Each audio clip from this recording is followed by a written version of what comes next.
Empezamos con la última parte de la explicación teórica y en este caso lo que vamos a ver es cómo detectar la heteroscedasticidad.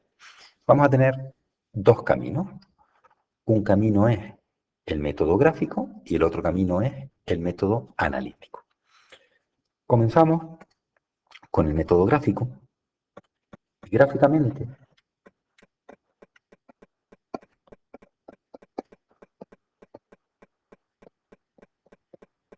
gráficamente lo vamos a hacer por medio de... a ver, un segundito, vamos al rotulador. Vale. Gráficamente lo vamos a hacer por medio de... Vale, vamos a minimizar esto un poquito.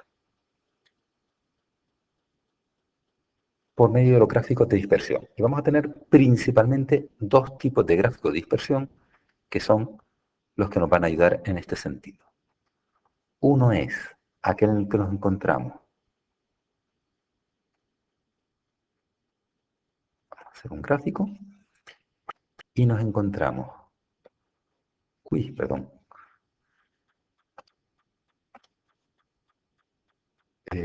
Vamos aquí, vamos aquí, vamos aquí, aquí.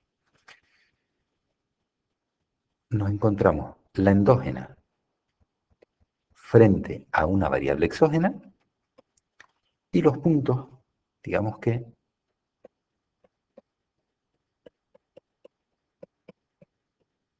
estos puntos son distintas observaciones que nos vamos encontrando. Si nos fijamos, evidentemente existe una relación gráfica entre la endógena y la exógena, es decir, que los... Uy, perdón. Esto no es lo que yo quería hacer. Esto es lo que sí quería hacer. Tenemos una relación gráfica, es decir, que lógicamente parece que la endógena y la exógena tienen una relación de causa-efecto, pero también es cierto que podemos, por decirlo de esa manera, encerrarlo dentro de lo que podemos llamar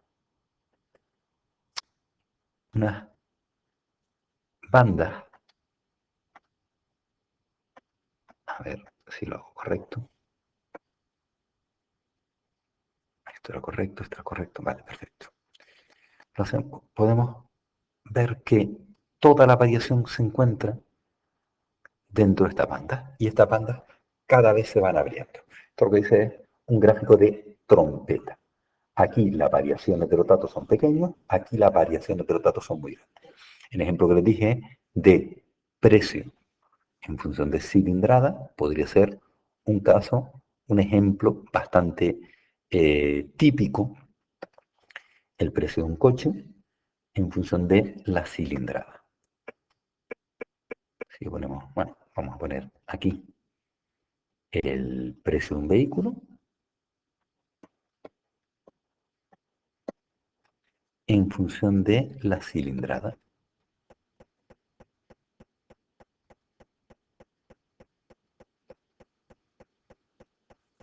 ¿Vale? Esto sería un ejemplo muy típico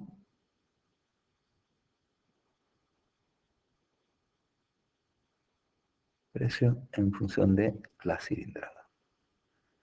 Un ejemplo muy típico, es decir, los coches de cilindrada pequeña tienen unos precios más bajos y una variación de los precios mucho más bajo que los coches de cilindrada grande, cuya variación de los precios es mucho mayor. Es un caso típico de heteroscedasticidad. Otro tipo de modelos en los cuales nos encontramos bastante claro la heteroscedasticidad es a la hora de representar los errores. Imagínense ustedes un modelo y supongamos que los valores que tenemos son los siguientes. Vamos a coger, por ejemplo, estos valores de aquí. Estos de aquí. Tenemos distintos valores, pero a medida, bueno, que salgan, en vez de puntitos, que salgan triangulitos, eso es defecto de la escritura. ¿Vale? a medida que se van alejando, si podemos decir que la media es 0, también vemos que aquí, en los, vamos a ver, aquí, también lo hacemos pequeñito, la variación es muy pequeñita, mientras que aquí la variación es muy grande. Es decir, que a medida que nos alejamos, nos vamos encontrando con, digamos, variaciones que van abriéndose. En este caso, lo que se está representando no es otra cosa sino la variable endógena, por un lado, es decir, la I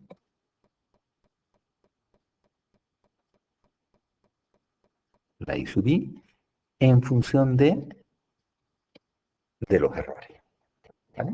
Son los dos gráficos típicos que nos encontramos. También puede ser que encontremos, hay otro tipo de gráficos, en los cuales, vamos a bajar un poquito, vamos a hacer 3 ejemplos. Nos encontramos una exógena, aquí, de tipo,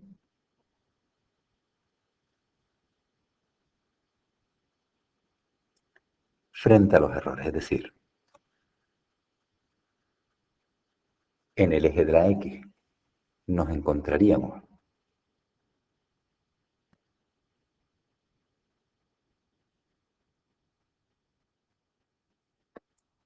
sería aquí, sería el rotulador, y en color, venga, vamos a poner en color azul. Sí. Aquí tendríamos los errores al cuadrado, errores al cuadrado, errores al cuadrado, frente a una variable exógena, a la que sea x2, x3, x4. Si hay algún tipo de estructura, por ejemplo aquí vemos que hay una estructura lineal. Aquí, por ejemplo, podríamos decir, imagínense que los puntos van así, podríamos decir que tiene una estructura inversa. Aquí, pues, imagínense que los errores van así. Tendría una forma de parábola. Aquí estaríamos diciendo que la varianza de subir sería el estilo de sigma cuadrado por x sub i, porque tiene una relación lineal. Aquí diríamos que la varianza de u sub i es sigma cuadrado por 1 partido por x sub i. Y aquí diríamos que la varianza de u sub i es sigma cuadrado por x sub i al cuadrado. ¿Por qué razón? Porque tenemos algún tipo de estructura predefinida. Vamos a compaginarlo y nos vamos a ir también a la primera parte de las transparencias. Y aquí vemos, en la primera parte de las transparencias, vemos los gráficos. Aquí tenemos los errores, con una X lo hacen aquí, bueno, la representación de los errores, con una exógena, ¿vale? Aquí se van abriendo los errores con el tiempo, aquí tenemos los errores al cuadrado, lo mismo, hay una dispersión de los errores, con un tipo de continuidad, y aquí todos los errores van de forma aleatoria, y aquí también van de forma aleatoria. Aquí están representando los errores frente a una exógena. Hay distintos tipos de gráficos, distintos tipos de maneras de representar. ¿Vale?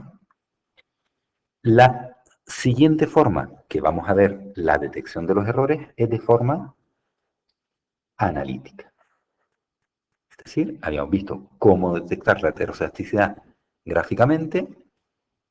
Vamos a ver ahora cómo detectar la heterocedasticidad analíticamente. Para eso, volvemos aquí, pasamos raya, y vamos a ver analíticamente cómo lo haríamos. Para eso, vamos aquí primero, así, en ese caso, porque parece que no está haciendo mucho caso. Vale, aquí. Volvemos un poquito para atrás. Y decimos, analíticamente,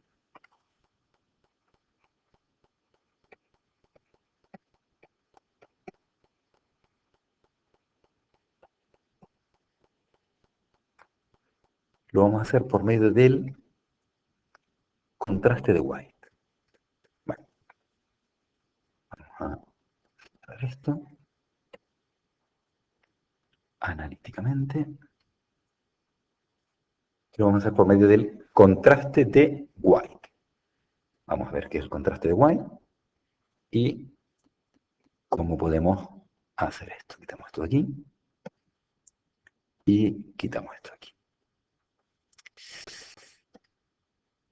Bien, solamente vamos a ver un único contraste para ver la heteroscedastidad de forma analítica. Como siempre, vamos a ir un poquito para abajo, vamos a hacer un contraste, hipótesis nula, que la perturbación sea homocedástica,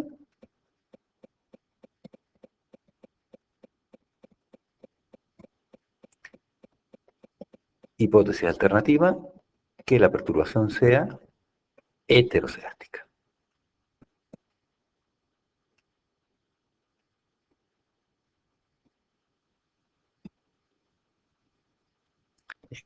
Este va a ser el contraste. Va a ser el contraste de... Uy, perdón. Vamos a darle hacia atrás para que no me cambie. Así. Este va a ser el contraste de White. Vamos a ponerlo en un color determinado. Ya se está cansando el programa porque ya no está haciendo mucho caso, pero bueno. Este es el contraste de White. Contraste de White, el señor blanco. Bien, el contraste de White lo que hace es comparar si las perturbaciones son homocedásticas contra que las perturbaciones sean heterocedásticas. Para ello, partimos de lo siguiente. Partimos de un modelo inicial. Voy a poner el modelo inicial en negro. El modelo inicial es I sub i igual a, vamos a empezar con beta 0 más beta 1. X1 más beta 2. X2 más beta 3, X3 más un sub i. Bien, y el contraste de White necesita obligatoriamente una regresión auxiliar. Una regresión auxiliar.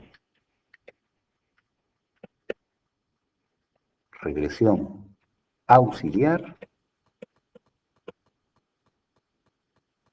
Que vamos a llamar para hacer el contraste de White. Que será, es muy característica y la vamos a ver en la salida de ordenador. Los errores al cuadrado como exógenas, como endógenas, perdón. Y como exógenas, muy importante tener presente el modelo, serían las variables del modelo x1, x2 y x3. Es decir, vamos a empezar alfa 0 más alfa 1 por x1 más alfa 2 por x2 más alfa 3 por x3 más las variables del modelo, las mismas que aparecen, elevadas al cuadrado, es decir, alfa 4, x1 al cuadrado, más alfa 5, x2 al cuadrado, más alfa 6, x3 al cuadrado. Y más, ojo con esto, porque puede ser, estos serían sin términos cruzados, si me dicen con términos cruzados,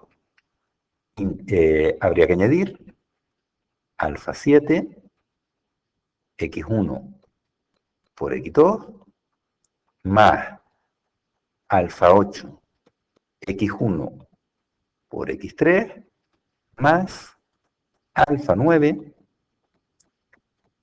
x2 por x3. Y esto, como siempre, más u sub i. Repito, necesitamos, una vez tengo el modelo, calculo los errores y una regresión auxiliar para poder hacer el contraste de White, que tengo como endógena los errores al cuadrado y como exógena las variables del modelo. Las variables del modelo elevados al cuadrado y, si no me dicen lo contrario, las variables del modelo por interacción. Este contraste se puede hacer sin términos cruzados, que sería solamente lo lila, o con términos cruzados, que sería añadiéndole la línea roja. En ambos casos, la única información que yo necesito de esta regresión auxiliar es el coeficiente de determinación, repito, de la regresión auxiliar. ¿Cuál va a ser el estadístico de White? Va a ser el número de observaciones por el R cuadrado auxiliar. Vamos a intentar escribirlo lo mejor posible. Por el R cuadrado de la regresión auxiliar. Es decir, de esta, nunca de la de arriba, nunca la que está en negro, la que está en lila. ¿Y con quién se va a comparar? Pues se comparará con una chi cuadrado con tanto grados de libertad como hayamos incluido. En este caso, 1, 2, 3, 4, 5 y 6. Si tuviéramos términos no cruzados, 7, 8 y 9, si tuviésemos términos cruzados. Tener términos cruzados o no tener términos cruzados, normalmente me lo dicen. Si no me dicen nada, siempre le pongo los términos cruzados. Como siempre, recuerden, y si no lo hacemos aquí, que el gráfico, como siempre, de una chi cuadrado es aproximadamente algo así, de tal forma que este será el valor crítico. Vamos a bajar un poquito. Este será el valor crítico, este de aquí. Y aquí vamos a tener